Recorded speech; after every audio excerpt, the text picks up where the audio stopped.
अस्सलाम वालेकुम my dear students, उम्मीद है कि आप सब ठीक होंगे। आज बच्चों हमारा लेक्चर नंबर 23 है, चैप्टर नंबर 3 का, और एक्सरसाइज नंबर 19 बच्चों आज हम करेंगे। सबसे पहले इसको रीड करते हैं और बच्चों साथ साथ हम इसको डिस्कस भी कर लेंगे कि कौन सी चीज़ का हमने कहाँ पे क्या अफेक्ट करना है। Following trial balance is provided by apex international for the year ended 31 December 2018। Opening stock बच्चों उसने आपको दिया हुआ है, ये ट्रेडिंग अकाउंट में डेबिट साइड पे लिखा जाएगा। परचेज रिटर्न ट्रेडिंग अकाउंट में परचेजेज में से minus, cell return trading account में सेल में से माइनस, कैरिज बच्चों ट्रेडिंग अकाउंट में लिखा जाएगा, डायरेक्ट एक्सपेंस है।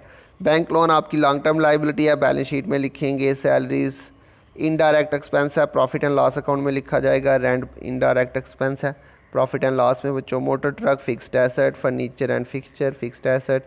कैश बैलेंस बच्चों ये आपका कैश इन हैंड ही है, ये करंट एसेट है। उसके बाद कमीशन रिसीव्ड आपकी इनडायरेक्ट इनकम है, ये आपके पास प्रॉफिट एंड लॉस में लिखा जाएगा क्रेडिट साइड पे। मार्केटेबल सिक्योरिटीज़ बच्चों ये इन्वेस्टमेंट का ही नाम है, शॉर्ट टर्म इन्वेस्टमेंट होती है ये आपके पास करंट एसेट में लिखा जाएगा। बुक डेट्स जी बच्चों ये पॉइंट ज़रा ध्यान से देखिएगा, मैंने आपको फॉर्मेट में लिखवाए थे ये सारे, इसके नाम सैंडी डेटर्स का ही ये नाम है, बुक डेट्स। ये बच्चों बैड डेट्स नहीं है, ये अक्सर बच्चे बुक डेट्स और बैड डेट्स को मिक्स कर देते हैं। बैड डेट्स डिफरेंट चीज़ है, ये बुक डेट्स हैं, ये सैंडी डेटर्स अकाउंट रिसीवेबल का ही नाम है, ये आपका करंट एसेट में लिखा जाता है।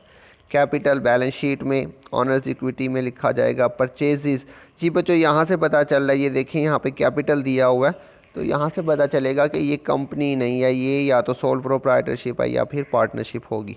तो बच्चों ये मैंने आपको बताई थी पहचान, कैपिटल से आपको पता चलेगा कि ये कंपनी का डाटा या फिर जो है वो सोल प्रोप्राइटरशिप या पार्टनरशिप का डाटा। तो सोल प्रोप्राइटरशिप या पार्टनरशिप में बच्चों मैंने आपको बताया था इसकी बैलेंस शीट थोड़ी सी डिफरेंट बनती है और इसमें अप्रोप्रिएशन अकाउंट भी नहीं हम बनाते, जबकि कंपनी के आपने बच्चों पीछे काफ़ी सारे क्वेश्चन किए तो उसका फॉर्मेट जो है वो थोड़ा सा डिफरेंट था, उसमें हम अप्रोप्रिएशन अकाउंट भी बनाते थे और बैलेंस शीट भी उसकी डिफरेंट थी। तो ये बच्चों सोल प्रोप्राइटरशिप का क्वेश्चन है। उसके बाद परचेजेज आपके पास ट्रेडिंग अकाउंट में डेबिट साइड पे, सेल ट्रेडिंग अकाउंट में क्रेडिट साइड पे। ट्रेड क्रेडिटर्स ये बच्चों हमारे सन्डी क्रेडिटर्स या अकाउंट्स पेबल ही हैं और इसको अपने करंट लाइबिलिटी में लिख लेना है। ट्रांसपोर्टेशन इन, अच्छा बच्चों आपको ऐसे भी दे सकता है कैरिज इन, ट्रांसपोर्टेशन इन या इनवर्ड, तो ये आपका डायरेक्ट एक्सपेंस होगा। जो भी आपके पास एक्सपेंस के साथ इन लिखा होगा या इनवर्ड लिखा होगा वो आपका डायरेक्ट एक्सपेंस होता है। वैसे भी ट्रांसपोर्टेशन आपका डायरेक्ट एक्सपेंस ही होता है।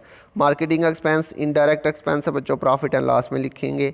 Discount allowed profit and loss में, रिपेयर प्रॉफिट एंड लॉस में। नोट रिसीवेबल करंट एसेट है, plant and machinery fixed asset है। बैंक बैलेंस बच्चों ये आपका कैश एट बैंक है, ये आपके पास करंट एसेट में लिखा जाएगा। ऐसे ही बच्चों आपको क्वेश्चन में बैंक चार्जेस दे सकता है, तो बैंक चार्जेस अलहदा चीज़ है, बैंक चार्जेस हमारा प्रॉफिट एंड लॉस में लिखा जाएगा।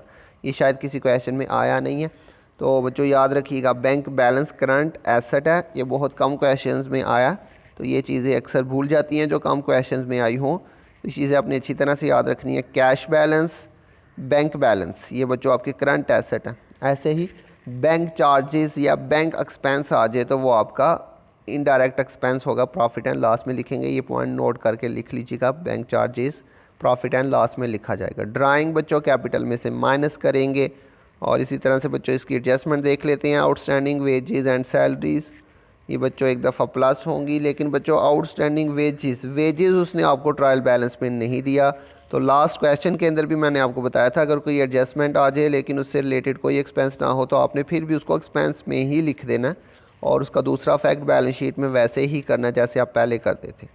अगर तो उसका रिलेटेड कोई एक्सपेंस हुआ तो उसमें प्लस माइनस करेंगे, अगर ना हुआ तो उसको वैसे ही लिख लेंगे एक्सपेंस में। तो वे आउटस्टैंडिंग वेजेस से रिलेटेड कोई भी एक्सपेंस नहीं दिया हुआ तो हम इसको ऐसे ही एक्सपेंस में लिख लेंगे। वेजेस 1200 और बैलेंस शीट में करंट लाइबिलिटीज़ में ले जाएंगे। सैलरीज़ का भी आउटस्टैंडिंग है तो सैलरीज में प्लस कर लेंगे और बैलेंस शीट में करंट लाइबिलिटी। प्रीपेड रेंट बच्चों प्रीपेड को एक्सपेंस को माइनस करती हैं, लास्ट क्वेश्चन में भी किया था हमने जी बच्चों। वो आपको प्रीपेड जो है वो मंथ्स में भी बता सकता है जैसे हमने लास्ट क्वेश्चन में किया था, या फिर आपको डायरेक्टली उसकी अमाउंट भी दे सकता है। इसे हमने एक्सपेंस में से माइनस कर देना और बैलेंस शीट में करंट एसेट में लिखेंगे।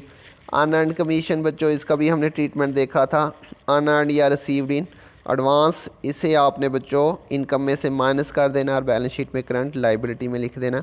अनअर्न का मतलब बच्चों देखें अर्न नहीं किया लेकिन रिसीव कर लिया, तो ये हमारी लाइबिलिटी होती है। उसके बाद depreciation on plant and machinery is to be provided 15% and on furniture is to be 10%। तो ये बच्चों एक दफ़ा एक्सपेंस में आ जाएंगे और एक दफ़ा बैलेंस शीट में जाएंगे, तो फिक्स्ड एसेट में से माइनस कर देंगे। Prepare trading and profit and loss account for the year ended 31 December 2018 and balance sheet. तो ये बच्चों इसका फॉर्मेट है, इसमें आपके पास ओपनिंग स्टॉक आ जाएगा। उसके बाद बच्चों परचेज़ रिटर्न माइनस कर देंगे इसमें से। उसके बाद वेजेस, जी बच्चों ये वेजेस देखें उसने आपको इसकी जो है वो एडजस्टमेंट दी थी 1200, लेकिन इसका रिलेटेड एक्सपेंस नहीं था, इसलिए हमने इसको ऐसे ही एक्सपेंस में लिख देना। उसके बाद कैरेज दिया हुआ था बच्चों और ट्रांसपोर्टेशन इन, ये आपके डायरेक्ट एक्सपेंसेस थे। और उसके बाद बच्चों दूसरी साइड पे सेल आ जाएगा, सेल में से रिटर्न माइनस कर देंगे। और इसके अंदर बच्चों क्लोजिंग स्टॉक नहीं था दिया हुआ। बच्चों ये फर्स्ट क्वेश्चन जितने भी अभी तक हमने क्वेश्चन किए हैं उनमें से ये फर्स्ट क्वेश्चन है जिसमें आपके पास जो डेबिट साइड है उसका टोटल ज़्यादा आ रहा है। डेबिट साइड का टोटल आ रहा है 4,70,660, जबकि क्रेडिट साइड के ऊपर आपके पास एक ही अमाउंट है 3,93,660। तो बच्चों इसमें डेबिट साइड का टोटल ज़्यादा आ रहा है, इसलिए हम दोनों साइड पे डेबिट का ही टोटल लिखेंगे। क्लियर हो गया बच्चों? तो आपने याद रखना बच्चों आपके पास डेबिट साइड का टोटल भी ज़्यादा आ सकता है, क्रेडिट का भी ज़्यादा आ सकता है। तो बच्चों जोन से भी क्वेश्चन में आपके पास जोन सी भी साइड का टोटल ज़्यादा हो, डेबिट का ज़्यादा होगा तो डेबिट वाली अमाउंट दोनों साइड पे लिख देंगे, और अगर क्रेडिट साइड का टोटल ज़्यादा होगा तो क्रेडिट वाला टोटल लिखेंगे। तो इसमें बच्चों हमारे पास डेबिट साइड का टोटल चूँकि ज़्यादा था इसलिए हमने दोनों साइड पे डेबिट वाला टोटल लिखा। अब इसमें से आपने बच्चों क्रेडिट साइड का जो टोटल है वो माइनस किया, 4,70,660 में से 3,93,660 माइनस कर दें तो बच्चों ये आपके पास टोटल जो आ रहा है वो आ रहा है 77,000। अच्छा बच्चों यहाँ पे आप देख रहे होंगे हम जो डिफरेंस आ रहा है वो क्रेडिट साइड पे लिख रहे हैं, जबकि इससे पहले हमने जितने भी क्वेश्चन किए हैं उसमें जो है वो क्रेडिट साइड ही बड़ी आ रही थी और हम डेबिट साइड पे डिफरेंस लिखते थे। तो बच्चों अगर आपके पास डेबिट साइड बड़ी है और क्रेडिट साइड छोटी है तो डिफरेंस जो है वो आपके पास क्रेडिट साइड पे आ जाएगा। ये पॉइंट ज़रा आपने ध्यान से करना है क्वेश्चन के अंदर, चूँकि बहुत कम ये पॉइंट आया तो अक्सर बच्चे ये भूल जाते हैं। तो इसलिए बच्चों आपने हमेशा जो है वो आपने दोनों साइड का पहले टोटल करके देख लेना कि कौन सी साइड का टोटल ज़्यादा है। ये आपने ये नहीं करना कि आप हमेशा क्रेडिट का टोटल लिख ले पहले। तो बच्चों हमेशा पहले दोनों साइड का आपने टोटल करके देख लेना अच्छी तरह से, जो सी साइड का टोटल ज़्यादा होगा वो आपने रिकॉर्ड करना। तो बच्चों चूँकि क्रेडिट साइड छोटी थी इसलिए जो भी साइड छोटी होगी वहाँ पे डिफरेंस लिखा जाएगा। इसमें क्रेडिट साइड छोटी थी इसलिए हमने क्रेडिट साइड पे डिफरेंस लिखा और यहाँ पे आएगा ग्रॉस लॉस कैरिड ऑन। जी बच्चों अगर आपके पास क्रेडिट साइड पे डिफरेंस आ जाए तो आपने इसको ग्रॉस प्रॉफिट नहीं लिखना, आपने इसको ग्रॉस लॉस लिखना है। अगर डेबिट साइड पे डिफरेंस आएगा तो फिर ग्रॉस प्रॉफिट लिखा जाएगा। जी बच्चों अब आपके पास ये क्रेडिट साइड पे आ रहा है, इसे आपने डेबिट साइड पे ले जाना, 77,000 ग्रॉस लॉस ब्रॉट डाउन। जी बच्चों क्लियर हो गया? अगर तो डेबिट साइड पे डिफरेंस आता तो हम उसको लिखते थे ग्रॉस प्रॉफिट CD और उसको हम जो है वो क्रेडिट साइड पे ले आते थे दूसरी साइड पे। लेकिन अगर आपके पास डेबिट साइड का टोटल ज़्यादा आ जाता है तो फिर आप उसको बच्चों क्रेडिट साइड पे ले जाएंगे ऊपर ग्रॉस लॉस, और उसको अपोजिट साइड पे।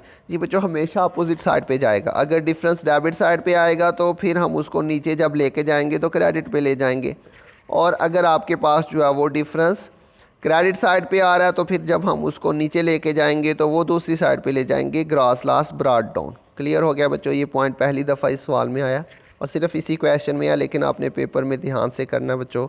अब इसके बाद बच्चों बाकी चीज़ें लिख लेते हैं। हमारे पास कमीशन रिसीव थी और इसमें से अनअर्न्ड कमीशन हमने माइनस कर देनी है 14,320। उसके बाद एक्सपेंसेस आ जाएंगे सैलरीज, और इसका बच्चों पेबल या आउटस्टैंडिंग एक ही बात है, इसको हमने प्लस कर लेना है। और उसके बाद बच्चों रेंट था, इसका भी बच्चों इसका आपके पास प्रीपेड दिया हुआ था रेंट का, तो प्रीपेड को हमने बच्चों क्या कर देना, माइनस कर देना। ये माइनस करके 11,730, और उसके बाद मार्केटिंग एक्सपेंस दिए हुए थे 12,500, डिस्काउंट अलाउड था आपके पास, और रिपेयर्स आपके पास था 11,620। जी बच्चों depreciation on plant and machinery, plant and machinery की वैल्यू पे आपने बच्चों 15% डेप्रिसिएशन कैलकुलेट करनी है, वो आप कैलकुलेटर से कर लीजिएगा बच्चों। तो ये आपके पास जो है टोटल आ जाएगा 11,130। उसके बाद बच्चों डेप्रिसिएशन ऑन फर्नीचर था, ये 10% आपने लेना था, 750 आ जाएगा बच्चों। अब फिर से बच्चों हमने डेबिट साइड और क्रेडिट साइड का टोटल कर लेना है। तो ये आपके पास डेबिट साइड का मैंने टोटल किया हुआ है, ये आपके पास आ रहा है 1,61,856, और ऐसे ही क्रेडिट साइड पे बच्चों आपके पास टोटल आ रहा है 14,320। तो यहाँ पे बच्चों फिर से जो है वो डेबिट साइड का टोटल जो है वो ज़्यादा आ रहा है। अच्छा बच्चों, ज़रूरी नहीं कि ऊपर आपका जो है वो ग्रास लॉस आ रहा है तो नीचे भी आपका लॉस आएगा। ये भी हो सकता है ऊपर लॉस था नीचे जाके प्रॉफिट हो जाए, या फिर ये भी हो सकता है कि ऊपर आपका ग्रास प्रॉफिट था नीचे आके आपका लॉस हो जाए। तो आपने बच्चों रूल्स को फॉलो करना है। आपने क्या करना है, हमेशा डेबिट और क्रेडिट का टोटल आपने करके फिर उसके बाद आपने अमाउंट्स रिकॉर्ड करनी है। तो यहाँ पे बच्चों ऊपर हमारे पास ग्रास लॉस आ रहा था, तो नीचे भी बच्चों हमने टोटल करके देखा तो हमारे पास जो डेबिट साइड का टोटल है वो ज़्यादा आ रहा है और जबकि क्रेडिट साइड का जो टोटल है वो कम आ रहा है। तो यहाँ पर भी बच्चों जौन सी साइड बड़ी है हम उसका टोटल दोनों साइड पे लिखेंगे। तो डेबिट साइड का टोटल चूँकि बड़ा है इसलिए हम दोनों साइड पे 161,856 जो कि डेबिट साइड का टोटल है दोनों साइड पे लिखेंगे बच्चों। और अब हम इन दोनों वैल्यूज़ का जो है वो डिफरेंस ले लेते हैं। डिफरेंस हमने लिया तो वो आपके पास 1,47,536 आ रहा है। तो बच्चों इन दोनों में से कौन सी साइड छोटी है, डेबिट एंड क्रेडिट में से बच्चों क्रेडिट साइड हमारे पास छोटी है, लिहाजा जो डिफरेंस है वो छोटी साइड पे लिखा जाएगा। हमेशा याद रखिएगा जो सी साइड छोटी होगी वहाँ पे डिफरेंस लिखा जाएगा। तो ये हमारे पास क्रेडिट साइड थी बच्चों, यहाँ पे हमने डिफरेंस लिखा और यहाँ पे आएगा नेट लॉस। अगर तो डेबिट साइड पे डिफरेंस आएगा तो हम लिखेंगे नेट प्रॉफिट और क्रेडिट साइड पे डिफरेंस आएगा तो उसे हम लिखेंगे नेट लॉस।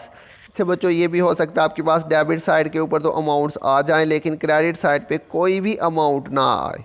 जैसे कि इस क्वेश्चन के अंदर आपके पास क्रेडिट साइड पे एक ही अमाउंट है 14,320, लेकिन ये भी हो सकता है आपके पास क्रेडिट साइड पे कोई भी अमाउंट ना आए। तो उस सूरत में क्या करेंगे, आपके पास सिर्फ डेबिट साइड पे तो अमाउंट आ रही है लेकिन क्रेडिट पे कोई भी अमाउंट नहीं आ रही प्रॉफिट एंड लॉस में। तो उस सूरत में बच्चों क्या करेंगे, जो आपका डेबिट का टोटल होगा उसी को आपने क्रेडिट साइड पे लिख देना और उसी को आपने नेट लॉस लिख देना। फॉर एग्जांपल इसी क्वेश्चन में अगर क्रेडिट साइड पे हमारे पास कुछ ना होता, ये जो 14,320 लिखा हुआ है क्रेडिट साइड पे कुछ भी ना होता, तो उस सूरत में आपने क्या करना था बच्चों, जो डेबिट साइड का टोटल है 1,61,856 यही टोटल आपने बच्चों दोनों साइड पे लिखना था और इसी टोटल को आपने ऊपर क्रेडिट साइड पे लिख देना था और इसको नेट लॉस लिख देना था। मतलब जितना आपका टोटल आएगा 1,61,856 वही आपका नेट लॉस भी हो जाता अगर तो क्रेडिट साइड पे कुछ ना होता। ये मैं तब की बात कर रहा हूँ, ये पॉइंट भी किसी क्वेश्चन में आया नहीं लेकिन इस पॉइंट को आपने याद रखना, मैंने आपको ये बता दिया यहाँ पे बच्चों।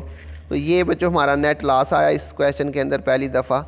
तो बच्चों अगर आपके पास नेट प्रॉफिट होगा उसे कैपिटल में प्लस कर लेते हैं और अगर लॉस आ जाए तो उसे आपने कैपिटल में से माइनस कर देना। अब बैलेंस शीट बच्चों बनाते हैं, बैलेंस शीट के अंदर नाम आ जाएगा, बैलेंस शीट उसकी डेट आ जाएगी जी बच्चों। इसमें एसेट साइड्स आ जाएंगी आपके पास लेफ़्ट साइड पे और लाइबिलिटी साइड राइट साइड पे। एसेट्स के अंदर सबसे पहले करंट एसेट्स, कैश बैलेंस बच्चों दिया हुआ था उसने आपको, बैंक बैलेंस भी दिया हुआ था। बुक डेट्स बच्चों ये हमारा सन्डी डेटर्स ही हैं और उसके बाद बच्चों नोट्स रिसीवेबल हमारे करंट एसेट्स थे। प्रीपेड रेंट बच्चों हमारा करंट एसेट एडजस्टमेंट में दिया था, इसका डबल अफेक्ट किया। मार्केटेबल सिक्योरिटीज़ बच्चों करंट एसेट होता है, शॉर्ट टर्म इन्वेस्टमेंट इसका दूसरा नाम है। उसके बाद बच्चों फिक्स्ड एसेट्स हैं, प्लांट एंड मशीनरी था 74,200, इसकी बच्चों डेप्रिसिएशन हमने निकाली थी 11,130, ये इसमें से माइनस कर देंगे आपके पास 63,070 आ जाएगा। उसके बाद बच्चों फर्नीचर दिया हुआ था उसकी डेप्रिसिएशन माइनस करेंगे तो 6,750 और इसके अलावा बच्चों मोटर ट्रक दिया हुआ था 98,000।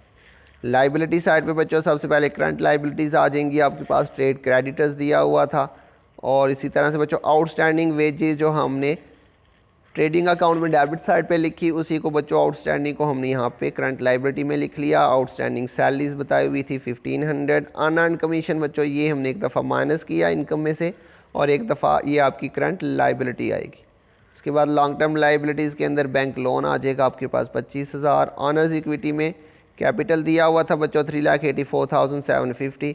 जी बच्चों इसमें हमने लास्ट क्वेश्चन में नेट प्रॉफिट आया था हमने इसको प्लस किया था लेकिन यहाँ पे नेट लॉस आया चूँकि, इसलिए हम नेट लॉस को क्या करेंगे माइनस और इसके साथ ही बच्चों ड्राइंग्स को भी माइनस करके फाइनली आपके पास 2,02,114 आ रहा है।